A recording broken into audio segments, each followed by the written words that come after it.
Good afternoon. It is Wednesday, October 3rd. Welcome to the Panther News Network. I am Chaz Nolan. I'm Deja Peterson. I'm Jere Beach. And here's what's happening worldwide. During a campaign rally, President Trump directly mocked Christine Ford's testimony she gave before the Senate Judiciary Committee. He said mockingly, quote, "I had one beer." Well, do you think it was? Nope, it was one beer. How did you get home? I don't remember. How'd you get there? I don't remember. Where is this place? I don't remember. How many years ago was it? I don't know.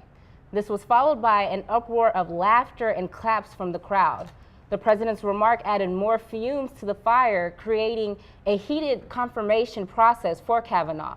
On Monday, Trump made a statement in regards to Ford and her position in the Judiciary Committee. He said, quote, "With all of that, you cannot say that we've done anything but be respectful. And I do.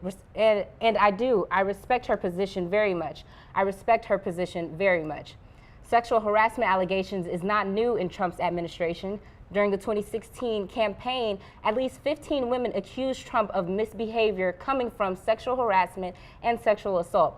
The allegations go as far back as 2005, but came to light in 2016. The FBI is currently conducting a background investigation over the allegation against the judge, and Kavanaugh strongly denies the accusations.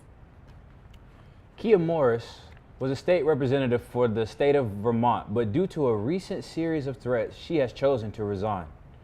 Morris is an African-American woman who has constantly gotten harassed on social media and in person.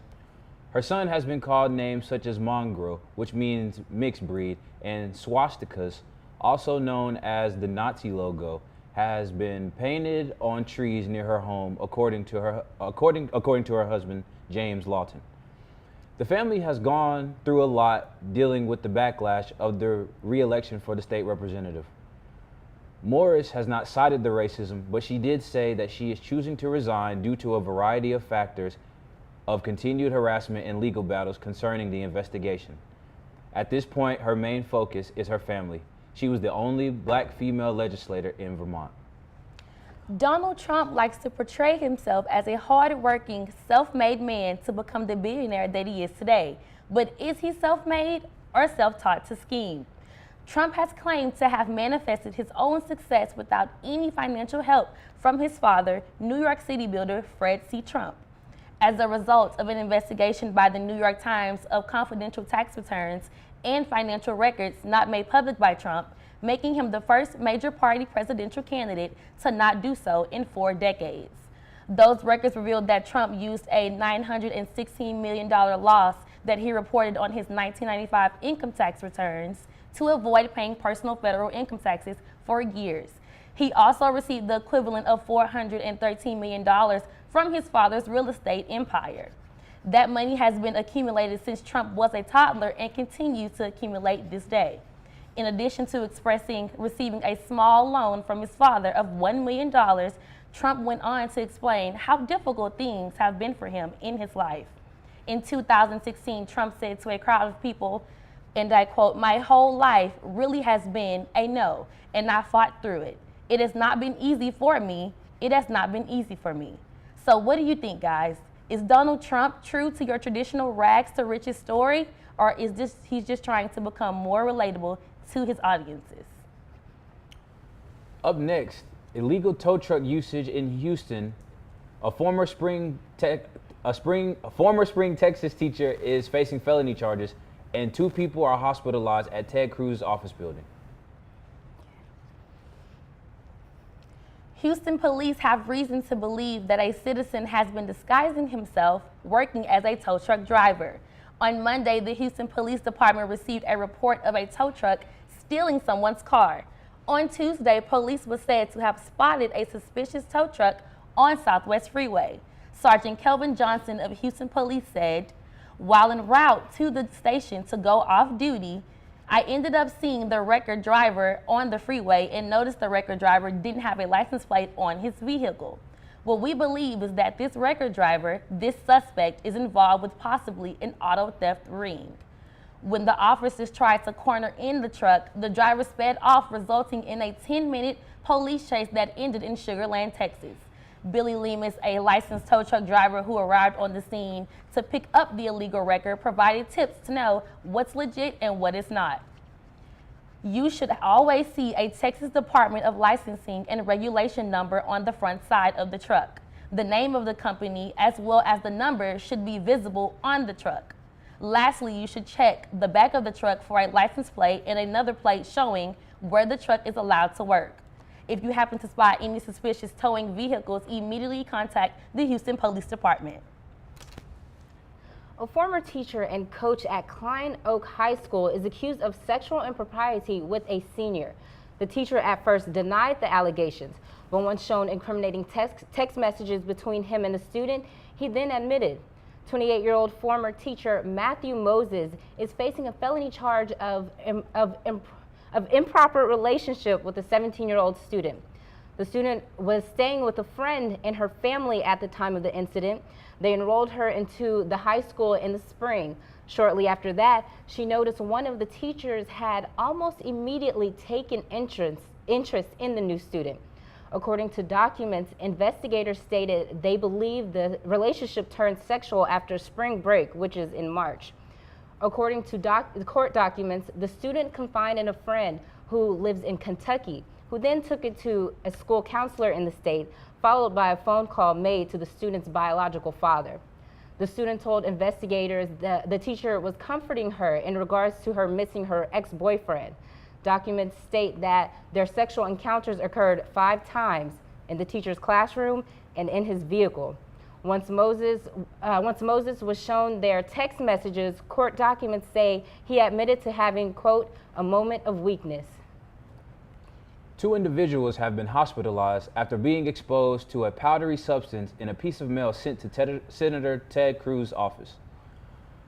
The office is located in Houston on October 2nd. The Phoenix Tower office building the mail was sent to is located off of the Southwest Freeway, and according to the Houston Fire Department, the 9th floor of the Phoenix Tower was evacuated right before noon. The evacuation was later lifted at 12:30, and after confirming all tests were negative for any substances that were hazardous.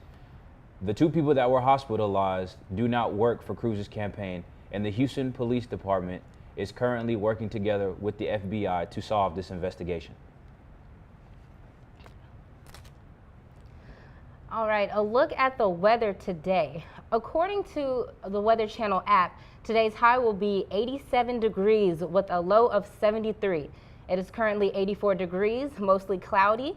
There is no rain in the forecast from 12 p.m. to 5 p.m. today. However, there will be rain starting tomorrow, Thursday through Wednesday. So make sure you have your rain boots and your umbrellas and get ready for this rain. Former chairman and CEO of BET, Deborah Lee, will be delivering the fall commencement keynote right here at Prairie View A&M University. Deborah L. Lee was the chairman and CEO of BET in 2005 and resigned in May of 2018. Ms. Lee exudes the essence of Black culture as she delivered and represented for an African American audience for 13 years. We are all excited to be having one of the most influential women in the entertainment industry delivering words of encouragement and wisdom right here on our campus. On behalf of the Panther News Network, we would like to congratulate the Prairie View A&M football team on winning the State Fair Classic this year. This is the first time we have beaten Grambling since 2013. Grambling State has won the last 2 conference titles and 26 straight conference games until now. The crowd in Dallas was filled with purple and gold in the stands. The band was phenomenal and full of energy. We are undefeated in conference play, and it's looking to stay that way. Quarterback Jalen Morton is leading the SWAC in passing yards, and running back DeWanye Tucker is leading not just the conference, but the nation in rushing yards. That's right, the whole nation. Believe the hype.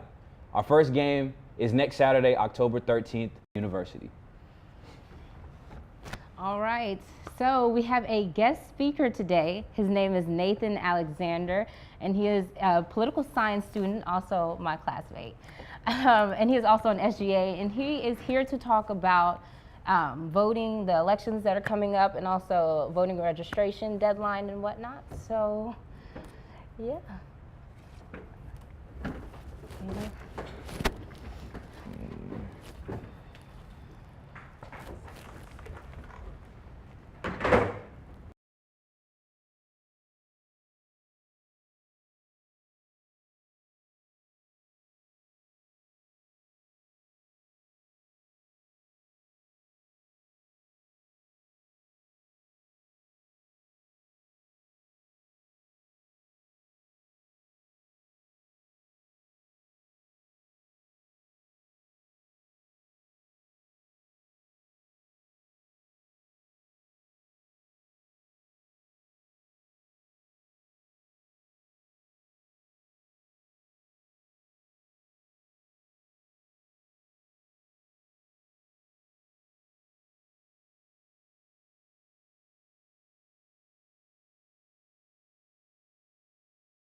All right, so we're here with Nathan Alexander. He is a political science student here at Prairie View, also my classmate. He is also a part of SGA, and he is going to be talking about the elections that are coming up and what they're doing on campus to get students registered to vote.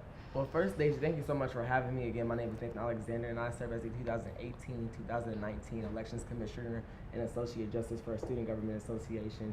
Well, first, the last day to register to vote is October 9th, 2018. So if you have not registered to vote, it's very important that you get that and make sure you get that information. We will have voting registration drives. Until then, I know SGA will have one tomorrow, October 4th, in the UC courtyard.